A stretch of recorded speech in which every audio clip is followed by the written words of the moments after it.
All right, mateys. Hey, I was gonna wait till the sun came out today before I did this, but I don't think that's happening. So I'm here in Havre de Grace. I came up on Tuesday of last week, and you know, not a lot of wind. Came out of North Point Marina in Rock Hall.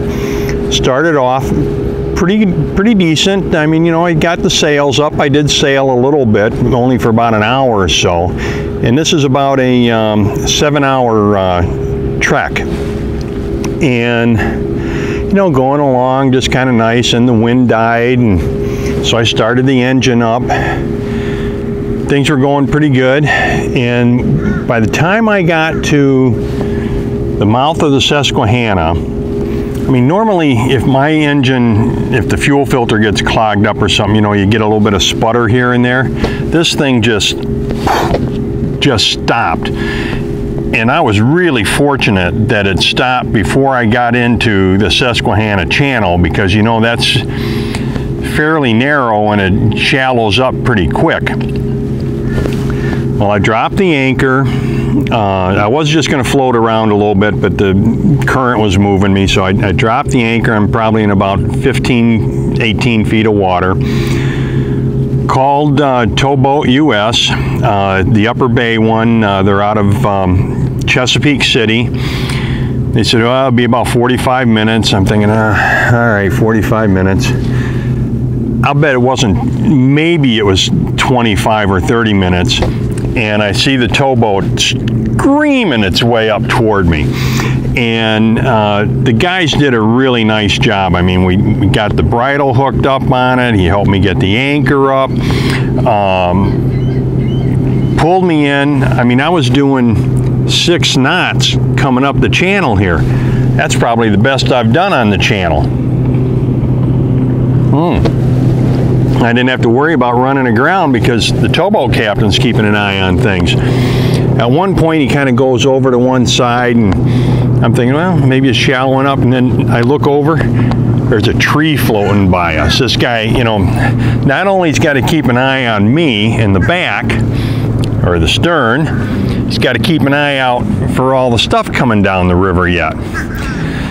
Anyway, I get here to Tidewater, and call ahead, and Jeff, the dock master, he gets on their little towboat thing that they have, meets us out here in front of the pier, or in front of the ship store, hooks me on. This is a pretty neat little thing. It's got a little V in it, and you pull up to the bow of the boat and you hook that in, you strap that in, and he pulls me around, puts me right in my slip. Easiest docking I've ever had too, as far as that goes. Well, anyway,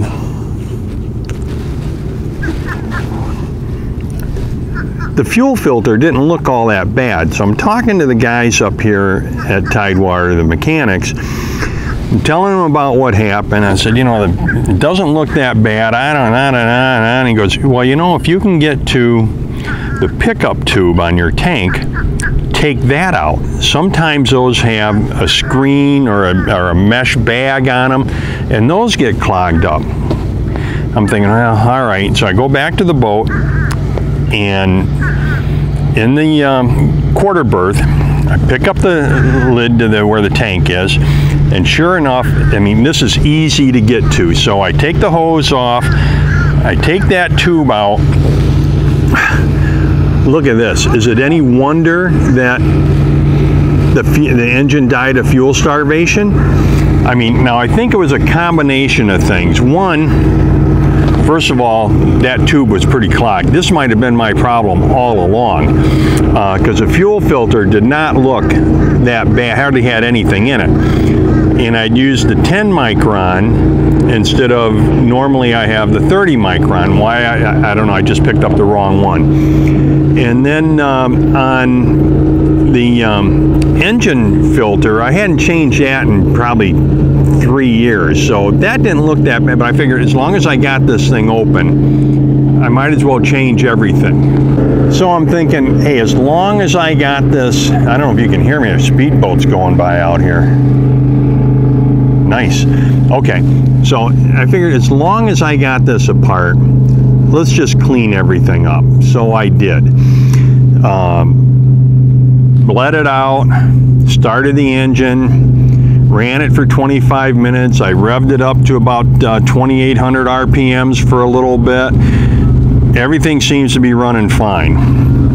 Now, in a couple of days, I'm headed back to Baltimore, and that's going to be about a 7 to 8 hour trip. And I'm probably going to have to motor most of that because the forecast is 5-mile-an-hour winds out of the south, and I'm going south. So that's going to be a little stressful. I'll keep you informed on how that goes. But the reason I came up to Havre de Grace was, first of all, it's a neat little town. I like it. But this was the final first Friday event of the season. And that is a lot of fun. I mean, they closed down several of the streets. The merchants come out with special deals. $5 glasses of wine, $2 beers. I mean, hey, it's a lot of fun here. Great pizza, food, live entertainment in the streets, and just watching people go around is entertainment.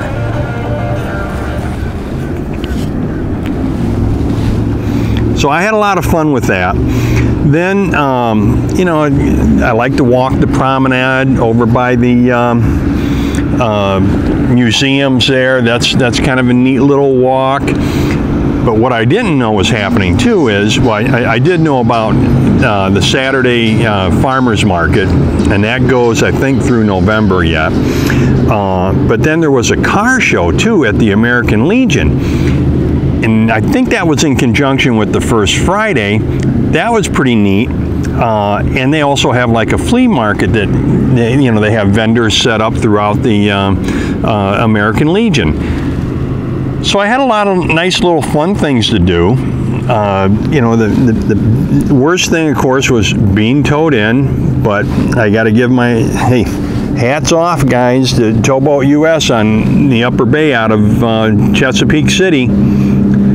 Whew, saved my bacon on that one, guys. And I'm staying here at Tidewater Marina. I like this marina for a couple of reasons. One, it's really easy to get into, even at my slip, and I'm right in the corner here. My depth sounder is showing 7 feet of water, so there's plenty of water. They got a ship store. I was able to get all the things I needed for my engine debacle. And it's easy walking distance to town for all the events and everything. Now, I know it's a bit of a trek for a lot of you guys on the bay. Like I said, it's about a 6.5 to 7 hour trip for me from Rock Hall. But the Susquehanna Channel itself is dredged on a regular basis because of these tugboats you see out here and the barges. So when they dredge that, I mean, when we were coming up, when I was being towed up, I was showing like 15, 18 feet of water the whole way up here. These barges and tugboats, they help keep it cleaned out. And by making it deeper, it also made it a little bit wider, so it's not as daunting as it was a few years ago before it was dredged. Again, Havre de Grace, it's worth making the trip, even if it's just once a year. Tidewater Marina, the place to stay, nice grounds, bathrooms are impeccable. I mean, probably some of the best on the bay. And if you can, come up for the first Friday of each month, and I'm not sure when it starts, but this October was the last one. They don't have one in November. But a lot of nice things to do here, a lot of great restaurants. So until next time, guys, happy and safe boating to you, your family, and friends. Cheers.